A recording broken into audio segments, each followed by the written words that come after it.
berusia paling rendah 40 tahun atau pernah sedang menduduki jabatan yang dipilih melalui pemilihan umum, termasuk pemilihan kepala daerah. 3.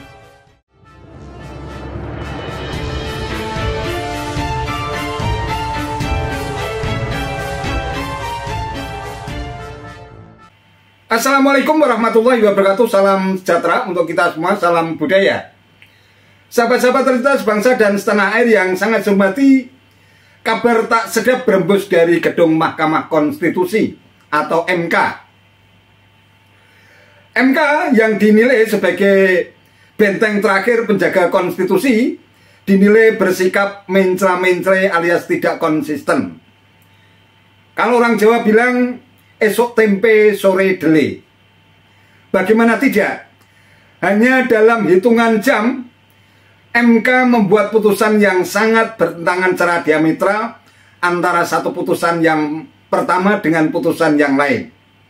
Hal itu terkait dengan putusan MK soal gugatan batasan usia capres-cawapres sesuai dengan yang tertuang dalam pasal 169 Undang-Undang Nomor 7 Tahun 2017 tentang Pemilu.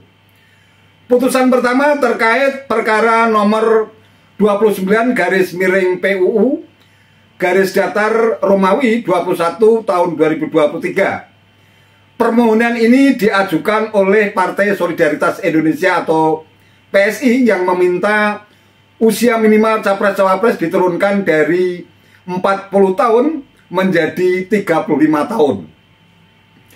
Terkait permohonan tersebut, sidang yang dipimpin Ketua MK Anwar Usman di gedung MKRI Jakarta pada hari Senin 16 Oktober 2023 tersebut dengan tegas menolak permohonan para pemohon untuk seluruhnya dan menyatakan permohonan para pemohon tidak beralasan menurut hukum untuk keseluruhannya. Anehnya, sore harinya ketika menyampaikan putusan terkait dengan gugatan yang diajukan oleh mahasiswa Fakultas Hukum Universitas Surakarta atas nama Almas Sakibiru, Mahkamah Konstitusi membuat putusan membolehkan seseorang yang belum berusia 40 tahun mencalonkan diri sebagai calon presiden atau wakil presiden selama berpengalaman menjadi kepala daerah atau jabatan lain yang dipilih melalui pemilihan umum. Berikut saya kutipkan putusannya. Amar putusan mengadili: 1. Mengabulkan permohonan pemohon untuk sebagian. 2. Menyatakan pasal 169 huruf Q Undang-Undang Nomor 7 Tahun 2017 tentang Pemilihan Umum Lembaran Negara RI Tahun 2017 Nomor 182. Tambahan Lembaran Negara Republik Indonesia Nomor 6109 yang menyatakan berusia paling rendah 40 tahun bertentangan dengan Undang-Undang Negara Republik Indonesia tahun 1945 dan tidak mempunyai kekuatan hukum mengikat sepanjang tidak dimaknai berusia paling rendah 40 tahun atau pernah sedang menduduki jabatan yang dipilih melalui pemilihan umum termasuk pemilihan kepala daerah. Sehingga pasal 169 huruf Q Undang-Undang Nomor 7 Tahun 2017 tentang Pemilu selengkapnya berbunyi berusia paling rendah 40 tahun atau pernah sedang menduduki jabatan yang dipilih melalui pemilihan umum termasuk pemilihan kepala daerah. 3. Memerintahkan penguatan putusan ini dalam berita negara Indonesia sebagaimana mestinya. Demikian putusan yang disampaikan langsung oleh Ketua MK Anwar Usman. Mahkamah Konstitusi atau MK mengabulkan gugatan perkara terkait persyaratan pencalonan presiden dan wakil presiden dalam Undang-Undang Nomor 7 Tahun 2017 tentang Pemilu, Senin 16 Oktober 2023. MK membolehkan seseorang yang belum berusia 40 tahun mencalonkan diri sebagai presiden atau wakil presiden selama berpengalaman menjadi kepala daerah atau jabatan lain yang dipilih melalui pemilihan umum. Gugatan ini dimohonkan oleh mahasiswa Fakultas Hukum Universitas Surakarta atas nama Almas Sakibiru. Keputusan mengabulkan gugatan ini dibacakan langsung oleh Ketua MK Anwar Usman di Gedung MK Jakarta, Senin 16 Oktober. Atas putusan MK ini, seseorang yang pernah menjabat sebagai kepala daerah atau pejabat negara lainnya yang dipilih melalui pemilu bisa mencalonkan diri sebagai presiden atau wakil presiden meski berusia di bawah 40 tahun. Sehingga pasal 169 huruf Q Undang-Undang Nomor 7 Tahun 2017 tentang pemilihan umum selengkapnya berbunyi: berusia paling rendah 40 tahun atau pernah sedang menduduki jabatan yang dipilih melalui pemilihan umum termasuk pemilihan kepala daerah. 3. Memerintahkan pemuatan putusan ini dalam Berita Negara Republik Indonesia sebagaimana mestinya. Adapun dalam gugatannya, pemohon menyinggung sosok Wali Kota Surakarta, Gibran Rakabuming Raka. Pemohon menilai Gibran merupakan tokoh yang inspiratif. Atas dasar itulah, pemohon berpendapat sudah sepatutnya Gibran maju dalam kontestasi pemilihan presiden dan wakil presiden. Namun kemungkinan tersebut terhalang oleh syarat usia minimal capres-cawapres lantaran Gibran kini baru berumur 35 tahun. Sebelumnya, MK menolak 3 permohonan uji materi aturan terkait batas usia kontestan Pilpres dari 40 tahun menjadi 35 tahun yang diajukan oleh PSI, Partai Garuda, dan sejumlah kepala daerah. Dalam pertimbangannya, MK menyatakan bila permohonan sebelumnya seperti Partai Garuda berbeda dengan permohonan yang diajukan mahasiswa UNS ini. Perbedaannya ada pada norma pasal yang dimohonkan. Dengan keputusan ini, akankah Wali Kota Surakarta, Gibran Rakabuming Raka, dan juga putra sulung Presiden Jokowi benar-benar dicalonkan menjadi Capres Prabowo Subianto?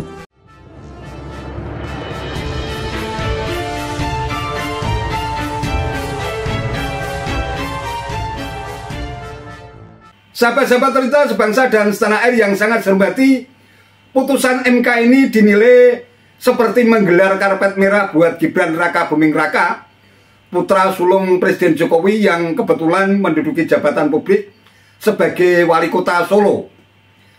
Sebagaimana sudah diberitakan di banyak media mainstream bahwa putra sulung Jokowi yang akrab disapa Mas Wali ini digadang-gadang bisa menjadi cawapres pendamping Ketua Umum Partai Gerindra Prabowo Subianto, sehingga baliho dalam ukuran besar pun sudah marak dipasang di berbagai wilayah tanah air.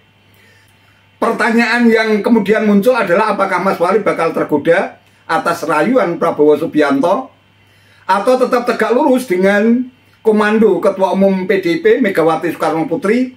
Lantas bagaimana pula reaksi dari kubu PDIP atas putusan MK tersebut?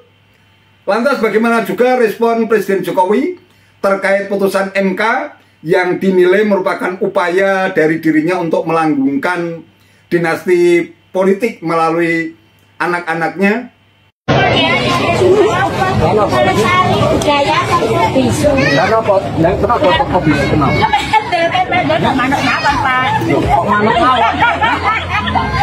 Karena tiang pun tipes. Enggak lah ini nopo toko bisa nggih nopo. Protesnya nopo. Rakyat cilik nggih ngoten niki kok ngomongnya kan. Nggih, lah protesnya nopo, Bu? Keluane nopo? Hah? Mboten ngertos. Mboten. Pundur nggih. Pundur masak nggih anake. Pun. Koordinator. Oh, ini koordinatornya nggih. Pripun, Pak? Enggak keluane nopo? Pun. Nah makanya tadi mau saya ajak masuk ke loji. Mau masuk ke loji nggak yo? Sudah. Hah? Nggak pribun. Nggak lurus. Nggak lurus apa? Saya nggak ngerti Pak. Cuma kan kalau mau ada yang dikeluhkan, saya ajak ke loji dulu. Monggo. Karena memang kebetulan ngapunten saya nggak tinggal di loji Pak. Oh. Fasilitas semua dinas kan nggak saya pakai. Ya, keluarnya nopo. Ada yang salah apa? Biar kami perbaiki pelayanan dari top. Top kok di demo toh Pak? Top. Nanti mengalir yang penting itu tadi ya Mas ya. Siap. Sampun kalau gitu Ya, kamu nggak selesai. Punya mundur dulu. Kepanasan nih. Panasan Bu. Panasan Pak. Mundur. Kalau ada tuan nggak apa-apa loh. Ada apa? Kalau enggak pulang, nggih. Itu nggih. Saya tak balik ke balai kota nggih. Oh, siap. Siap. Pak. Mungkin tanggapan dari Mas Gibran sendiri Tidak semacam ada tanggapan. Saya nggak ngikuti loh, dari tadi kan rapat. Saya mengira bahwa ini adalah Jangan menuduh, jangan demo. Habis demo saya samperin, nggak tahu demonya apa. Nah, itu loh ya. Tapi tadi ada tulisan kami muak dengan politik dinasti seperti itu, Mas. Ya silakan. Kan semua masukan warga kami terima, Bu. Muaknya kenapa? Kenapa datang ke rumah saya tanya kan. Wah, nggak tahu Mas. Ya udah aku pulang aja gitu kan. Tapi Mas Gibran merasa ini siapa atau mungkin dari mana gitu, Mas? Dari mana siapa? Yang melakukan aksi tadi. Malah nggak usah dibahas. Yang penting saya sudah bertemu dengan Bapak Ibu yang demo tadi, sudah saya tanyakan keluhannya apa, tidak ada keluhan ya. Gitu nggih. Wes clear ya, wes ojo bahas MK terus ya. Satu lagi Pak Wali. MK itu putusannya ya di MK, tanya orang MK, tanya penggugatnya atau tanya ke pakar hukum nggih. Pak, kan sempat muncul isu Mahkamah Keluarga. Tanggapan Pak Wali sekarang terhadap mereka yang munculin tentang tidak ada Mahkamah Keluarga. tanggapan, tidak perlu dipleset-plesetkan seperti itu. Nanti warga resah. Ini loh, kita kan fokus pembangunannya loh. Aku ngerti gagas loh, ditolak apa diterima. Ini lagi ngerti aku nek ditolak. Beres toh? Wes, mulai. Hasil putusan dari Mahkamah Konstitusi hari ini. Jadi kita disandra perhatiannya selama 6 jam lebih saya rasa hari ini untuk mendengar putusan tersebut. Pada prinsipnya apa yang telah diputuskan Mahkamah Konstitusi menjadi hak daripada Mahkamah Konstitusi itu sendiri. Tapi kami mempunyai sikap yang cukup jelas mengenai hasil dari putusan tersebut. Berikut akan saya bacakan sedikit dari sikap-sikap yang telah kami rumuskan mengenai putusan tersebut. Yang pertama tentunya kami merasa bahwa MK hanya berhak menyatakan apakah undang-undang itu bertentangan dengan konstitusi atau tidak. Dengan itu, ketika Mahkamah Konstitusi mengambil materi muatan baru yang tidak tercantum dalam materi pokok undang-undang yang sedang diuji, ya ini ketentuan baru pernah atau sedang menjabat sebagai kepala daerah, maka Mahkamah Konstitusi dalam hemat kami telah melampaui kewenangannya sebagai institusi negara. Yang ketiga tentunya apa yang diputuskan Mahkamah Konstitusi walaupun ia bersifat final dan binding tidak memiliki fungsi legislasi. Jadi Mahkamah Konstitusi adalah sebuah institusi yang tidak mempunyai fungsi legislasi, maka apa yang diputuskan tidak otomatis menjadi hukum. DPR dan pemerintah bersama harus merevisi undang-undang pemilu sesuai dengan keputusan dari Mahkamah Konstitusi tersebut. Dengan demikian, sebelum undang-undang pemilu diubah, siapapun yang dimaksud dengan sedang atau pernah menjabat sebagai kepala daerah, selama usianya belum mencapai usia 40 tahun, tidak bisa didaftarkan ke KPU sebagai calon presiden maupun calon wakil presiden. KPU dan Bawaslu sebagai penyelenggara pemilu juga tidak bisa melakukan perubahan PKPU berkaitan dengan materi muatan pernah atau sedang menjadi kepala daerah sebelum undang-undang pemilu tersebut direvisi di DPR. Terima kasih. Mungkin itu yang bisa kami sampaikan saat ini, dan kalau ada tambahan dari Mas Tama. Terima kasih Mas Ciko. Rekan-rekan sekalian, menambahkan sedikit saja. Pada prinsipnya tentu kami dari TPN menghargai apa yang kemudian sudah diputuskan oleh Mahkamah Konstitusi. Meskipun tentu saja ini menjadi masukan, karena kami beranggapan bahwa Mahkamah Konstitusi itu hanya menyatakan soal ketentuan undang-undang yang bertentangan atau tidak dengan konstitusi, kemudian tidak menambah norma yang baru. Nah, dalam putusan ini kami menilai hal tersebut dilakukan. Meskipun pada beberapa kali putusan yang sudah disampaikan, kami cukup melihat itu konsisten. Ada angka tawaran yang kemudian diturunkan dari angka 40 namun kemudian di ujung tiba-tiba kami melihat MK menambahkan norma. Apa itu? Ya pernah atau sedang menjabat sebagai kepala daerah, yang tentu saja ini menjadi kritik begitu dan masukan untuk MK di kemudian hari. Itu yang pertama. Yang kedua, tentu saja ketika ada perubahan norma di sebuah undang-undang, tentu ini akan membutuhkan lagi waktu untuk lebih teknis diatur dalam peraturan-peraturan di bawahnya, misalnya PKPU. Dan tentu saja tahapan ini sudah berjalan, pemilu, waktu yang tersisa tinggal 3 hari ya untuk pendaftaran capres gitu ya. Nah tentu saja ini sesuatu yang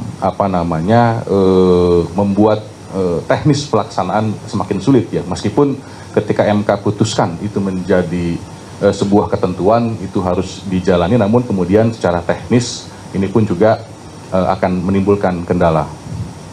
Dan kemudian poin lainnya kita juga berharap begitu ya, ini tidak kemudian dipaksakan, karena kalau diteruskan dalam konteks yang seperti sekarang ini juga akan sulit secara teknis, kira-kira begitu. Nah mungkin itu sedikit tambahan dari saya. Ya, mengenai putusan MK, silahkan ditanyakan ke Mahkamah Konstitusi. Jangan saya yang berkomentar. Silahkan juga pakar hukum yang menilainya. Saya tidak ingin memberikan pendapat atas putusan MK, nanti bisa disalah mengerti seolah-olah saya mencampuri kewenangan yudikatif. Kemudian Pak, Mas Gibran akan maju sebagai calon wakil presiden ya Pak? Pasangan capres dan cawapres itu ditentukan oleh partai politik atau gabungan partai politik. Jadi silahkan tanyakan saja ke partai politik. Itu wilayah parpol. Dan saya tegaskan, saya tidak mencampuri urusan penentuan capres atau cawapres.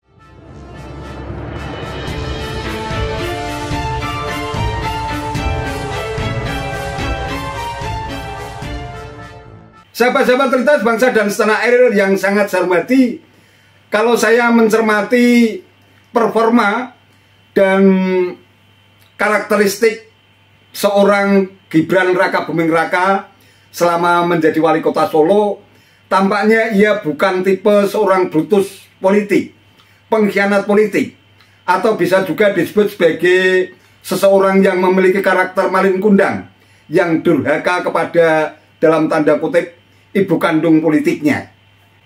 Saya punya keyakinan bahwa rayuan apapun yang dilakukan oleh partai manapun, kalau tidak mendapatkan restu dari Ketua Umum PDIP, tampaknya Mas Wali tidak akan tertarik oleh berbagai macam rayuan dan godaan.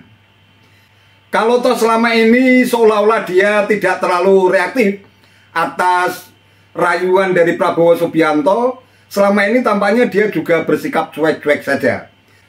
Ketika MK hendak memutuskan terkait dengan gugatan batasan usia capres-cawapres, Mas Wali pun tetap bekerja sebagaimana biasanya dan terkesan cuek apapun putusan dari Mahkamah Konstitusi, termasuk adanya dugaan-dugaan yang selama ini berkembang liar di luar sana bahwa ia akan bersedia untuk menjadi cawapres pendamping Prabowo Subianto.